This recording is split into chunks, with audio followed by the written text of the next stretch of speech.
sepanjang tahun 2021 kami JLL memang juga yang terjadi di kawasan CBD dan non CBD di Jakarta. Jadi kalau kita lihat kurang lebih terjadi penurunan tingkat hunian untuk perkantoran di Jakarta kurang lebih 1,5% di CBD dan negatif 2% di non CBD jika kita bandingkan dengan tahun 2020. Gitu Mbak.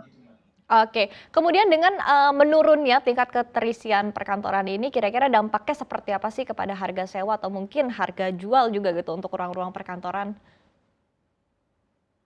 Iya, kita melihat memang dinamika pasokan dan permintaan yang ada berpengaruh terhadap harga sewa ya. Dengan banyaknya pasokan yang tersedia, kemudian permintaan juga terbatas, menekan harga sewa ruang perkantoran di Jakarta dan membuat kondisi yang kita sebut dengan tenants market.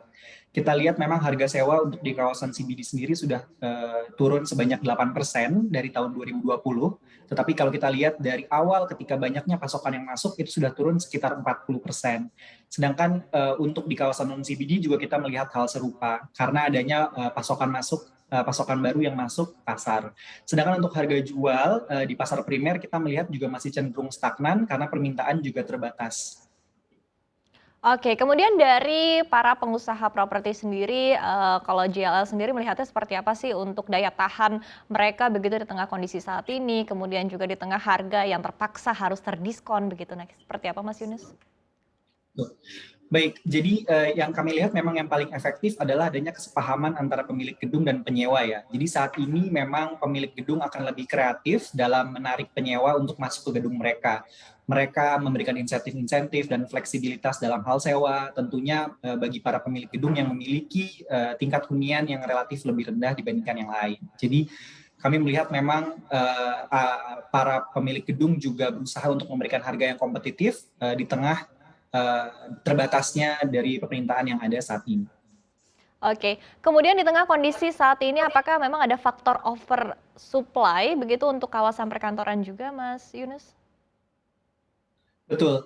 Memang kalau kita lihat seperti yang tadi saya sampaikan ya bahwa pasokan baru masuk ke kota Jakarta ini mulai tahun 2015 kita lihat banyak sekali begitu dan membuat tingkat hunian yang tadinya cukup sehat di angka 90-an% kemudian di tahun 2014 kemudian jatuh hingga ke 70-an% begitu ya. Nah, memang kita lihat juga dengan over supply tersebut menjadikan tingkat hunian tetap tertekan, ditambah lagi dengan keterbatasan permintaan akibat pandemi. Tapi memang kami percaya bahwa perkantoran akan tetap dibutuhkan di masa depan. Kita juga melihat aktivitas pandemi, pencarian kantor itu mulai terlihat khususnya di triwulan keempat kemarin ya dari tenan yang berpindah gedung ke gedung yang lebih baru atau upgrade kualitas. Kemudian sektor teknologi juga cukup aktif gitu. Jadi tentunya memang pasokan cukup mempengaruhi dari tingkat hunian yang ada. Oke, kemudian mungkin dari JLL, kemudian juga ada koordinasi begitu dengan para pengusaha di sektor properti. Kira-kira berapa lama sih diprediksi begitu ya untuk kelangkaan, untuk tingkat keterisian yang juga semakin turun ini akan berlangsung begitu, Mas? Iya, kami memperkirakan memang di 1 hingga 2 tahun ke depan masih akan ada pasokan-pasokan baru atau gedung-gedung yang akan selesai dibangun dan memasuki pasar. Meskipun memang jumlahnya sudah mulai berangsur-angsur berkurang kalau kita bandingkan ketika tahun 2015 sedang banyak-banyaknya begitu ya. Nah, dengan berkurangnya pasokan yang masuk ini seharusnya ke depan kita akan melihat stabilisasi dari tingkat hunian dan juga diharapkan adanya peningkatan tingkat hunian begitu. Oke, kemudian kalau kita lihat dari sisi trennya sendiri kan dalam beberapa tahun terakhir ini juga tampaknya kawasan non CBD ini juga sudah mulai banyak dilirik ya oleh para pelaku industri khususnya di kawasan-kawasan yang mungkin lebih dekat dengan pemukiman masyarakat begitu di kawasan suburban. Nah, ini kira-kira seperti apa sih sebetulnya kalau dari tren wilayah sendiri ke depannya, Mas?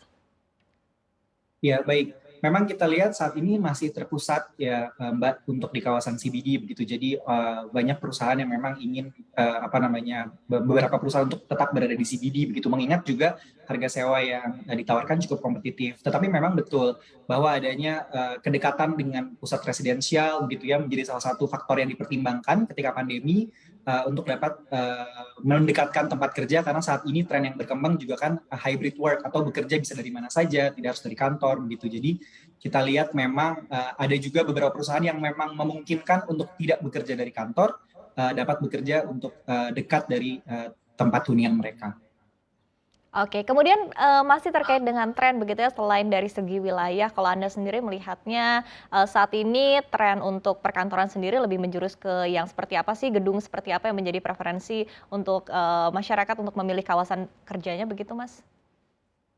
Betul. Jadi kalau kita lihat memang di beberapa tahun terakhir ya, mengingat juga banyaknya pasokan gedung-gedung baru yang memiliki kualitas lebih baik, begitu dengan umur yang lebih baru. Jadi gedung-gedung seperti itu yang saat ini kita lihat banyak diminati oleh para tenant karena memang yang kita sebut dengan flight to quality atau perpindahan menuju gedung yang lebih baik. Kemudian di sisi lain juga kita lihat gedung-gedung yang memiliki kedekatan dengan transportasi publik juga merupakan sebuah checklist begitu ya, bahwa tenant ini ketika memilih sebuah tempat yang dekat dengan transportasi publik, kemudian juga apabila memiliki fasilitas yang cukup lengkap, merupakan suatu bagian dari kawasan campuran, kawasan mixed use yang memiliki retail, kemudian intinya adalah fasilitas yang memadai bagi para pekerjanya, itu kita lihat memang cukup mendapatkan respon positif dari pasar.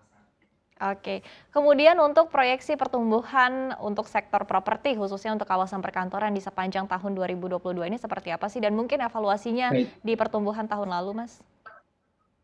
Iya, memang kami secara berhati-hati optimis bahwa tahun 2022 ini akan lebih baik dari tahun 2021.